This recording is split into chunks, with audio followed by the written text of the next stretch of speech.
Congress party ప్రభుత్వం ఒక్కసారి ఉంచండి 2500 రూపాయలు ఇస్తున్నారు 2500 రూపాయలు ఈ తెలంగాణ రాష్ట్రంలో దాదాపు 1.5 కోటి మంది 18 సంవత్సరాలు దాటిన మహిళలు తెలంగాణ రాష్ట్రంలో ఉన్నారు 2500 రూపాయలు పక్కా ఇవ్వాలి వాళ్ళ అకౌంట్ లో పైసలు వేస్తేనే ఇలా కాంగ్రెస్ పార్టీని ప్రజలు నమ్ముతారు ఇవ్వాలి దాంతో పాటు 400 రూపాయలు ఆసరా పెన్షన్ ఇస్తున్నారు అవి ఇవ్వలే ఇంతవరకు 2 లక్షల రూపాయలు రుణమాఫీ చేస్తున్నారు అవి ఇవ్వలే రైతు భరోసా పేరు మీద 15,000 రూపాయలు అకౌంట్లు వేస్తున్నారు అవి ఇవ్వలే ఇవాళ రైతు భరోసా దాదాపు 50 లక్షల మంది రైతులు ఎదురుస్తున్నారు 2 లక్షల రుణమాఫీ కోసం ఇలా 15,000 రైతు భరోసా ఇస్తా 50 లక్షల మంది రైతులు ఇలా కాంగ్రెస్ పార్టీకి ఓటేశారు దాదాపు 15 లక్షల మంది కౌలు రైతులకు వాళ్ళకు భరోసా కల్పిస్తారంటే వాళ్ళు ఓట్లు వేసారు కొన్ని ఏమీ ఆచరించకుండా ఏమీ అమలు చేయకుండా ఒకటో రెండో వాగ్దానాలు అమలు చేసి ఇవాళ 6 గ్యారెంటీలను అమలు చేస్తామని చెప్పి ప్రజలను నమ్మించి మోసం చేసే ప్రయత్నం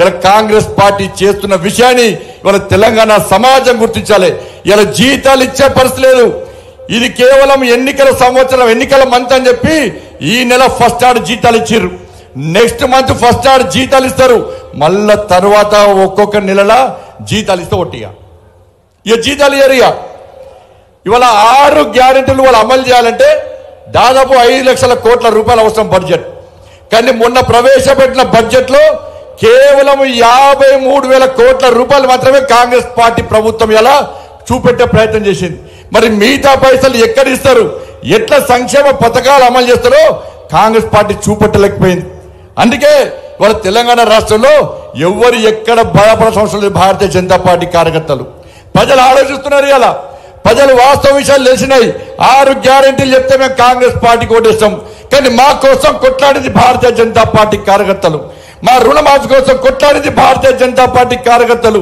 టీఎస్పీఎస్సీ పేపర్ లీక్ అయితే అర్ధరాత్రి హైదరాబాద్ చౌరస్తాలో కొట్లాడి జైలుకు వేంది భారతీయ జనతా పార్టీ కార్యకర్తలు పోడు భూముల సమస్య వస్తే ఎస్టీల కోసం కొట్లాడి 45 రోజుల పాటు జైలుకు వెంది భారతీయ జనతా పార్టీ కార్యకర్తలు ఎస్సీ ఎస్టీ బీసీ అగ్రవర్ణాల పేదల రిజర్వేషన్ కోసం కూడా మా కోసం కొట్లాడి జైలుకు వెయ్యి వాళ్ళ జీవితాలను సర్వనాశనం చేసుకున్న కార్యకర్తలు భారతీయ జనతా పార్టీ కార్యకర్తలు కానీ పొరపాటు చేస్తాం మేము పొరపాటు చేస్తామని చెప్పి ప్రజలు ఇప్పుడు భావిస్తున్నారా కొట్లాడింది భారతీయ జనతా పార్టీ కార్యకర్తలు వాళ్ళ జీవితాలను నాశనం చేసుకుంది భారతీయ జనతా పార్టీ కార్యకర్తలు భారతీయ జనతా పార్టీ కార్యకర్తలు ఏ రోజు కూడా ఈ తెలంగాణ రాష్ట్రంలో వాళ్ళ కుటుంబాల గురించి ఆలోచించలే వాళ్ళ భార్య పిల్లల గురించి ఆలోచించలే వాళ్ళ భార్య పిల్లలను నొప్పించి ఈ తెలంగాణ రాష్ట్రంలో ఈ రాక్షస కేసీఆర్ అనే మూర్ఖుని రాక్షస పాలన ఈ రజాకర్ల పాలన ఈ అవినీతి పాలన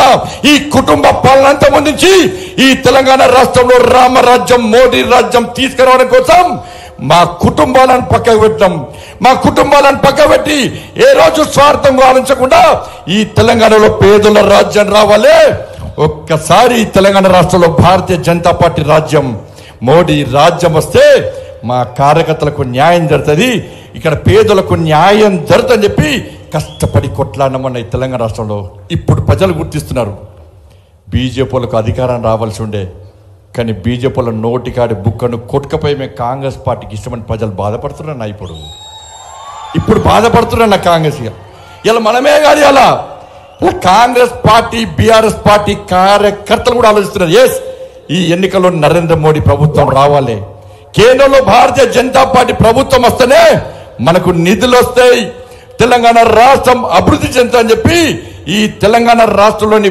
బీఆర్ఎస్ కాంగ్రెస్ పార్టీ కార్యకర్తలు అరుస్తున్నారు నేను మళ్ళీ చెప్తున్నా వేదిక సందర్భంగా ఈ వేదిక ద్వారా నేను బీఆర్ఎస్ కాంగ్రెస్ పార్టీ కార్యకర్తలు విజ్ఞప్తి చేస్తున్నా మేము ఏ రోజు కూడా భారతీయ జనతా పార్టీ నాయకులను కానీ కార్యకర్తలు కానీ బీఆర్ఎస్ కాంగ్రెస్ పార్టీ క్యాడర్కు వ్యతిరేకం కాదు మీ నాయకుల యొక్క విధ్వంస రాజకీయాలకు వ్యతిరేకం మేము ఆలోచించండి భారతీయ జనతా పార్టీ విధానాలను ఇలా గతంలో ఉన్న సర్పంచులు ఉన్నారు ఎంపీటీసీలు ఉన్నారు జెడ్పీటీసీలు ఉన్నారు వార్డు మెంబర్లు ఉన్నారు గతంలో ఉన్నటి వరకు ఉన్న వాళ్ళని ఒక్కసారి పోయి అడగండి ఇవాళ ఈ తెలంగాణ రాష్ట్రంలో గ్రామ పంచాయతీల అభివృద్ధి కానీ కార్పొరేషన్లకు కానీ మున్సిపాలిటీలకు కానీ నిధులు ఇచ్చిన ప్రభుత్వం కేవలం కేంద్ర ప్రభుత్వం నరేంద్ర మోడీ గారి ప్రభుత్వం కేసీఆర్ ఒక్క పైసా ఇవ్వలే ఇలా నెక్స్ట్ స్థానిక సంస్థల ఎన్నికలు వస్తున్నాయి స్థానిక సంస్థల ఎన్నికలకు వస్తున్నాయి ఇలా ఇప్పుడు సర్పంచులు ఒక్కొక్కరి పేరు మీద 50 లక్షలు 70 లక్షలు కోటి రూపాయలు అప్పులేనా సర్పంచులు అప్పులపాలేరు, ఉప సర్పంచులు అప్పులపాలేరు, వార్డు మెంబర్లు అప్పులపాలేరు. కనీసం వాళ్ళ బిల్స్ ఇచ్చే పరిస్థితి లేదు. ఇలా దేశంలో ఏ సర్పంచులు పెట్రోల్ బంక్లో పనిచేయలే, దేశంలో ఏ రాష్ట్రంలో సర్పంచులు ఆత్మహత్య చేసుకోలే, దేశంలో ఏ సర్పంచులు కూలి పని చేసుకోలే. కానీ తెలంగాణ రాష్ట్రంలో కేసీఆర్ అనే మూర్ఖుడు వల్ల సర్పంచుల బతుకులు బర్బాద్ అయిపోయినాయి. ఇలా కాంగ్రెస్ పార్టీ వచ్చినక్కడన్నా సర్పంచులను ఆదుకుంటారంటే కనీసం పట్టించుకోలే. అందుకే బీఆర్ఎస్ పార్టీ, కాంగ్రెస్ పార్టీ కార్యకర్తలారా, నెక్స్ట్ స్థానిక సంస్థల ఎన్నికలు వస్తున్నాయి. మీరు సర్పంచులు కావాలనుకుంటారు, మీరు జెడ్పీటీసీ కావాలనుకుంటారు, మీరు ఎంపీటీసీ కావాలనుకుంటారు. మాకు ఏమి ఇబ్బంది లేదు. ప్రజల ఆశీర్వాదం మాకుంటే మాకొట్లేస్తారు, మీకుంటే మీకొట్లేస్తారు.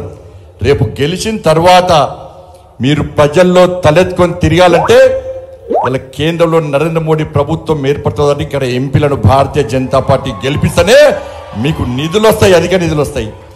ఇలా కేంద్రంలో నరేంద్ర మోడీ గారి ప్రభుత్వం లేకుంటే మీరు సర్పంచులు జెడ్పీటీసీలు గెలిచినాక ఒక్క పైసా రాకుంటే మిమ్మల్ని గెలిపించిన ప్రజలు రోడ్ల కోసం, మోర్ల కోసం, దానికోసం, దీనికోసం ఇలా నిధులు అడితే ఎక్కడి నుంచి తీసుకొస్తారో ఒక్కసారి ఆలోచించండి.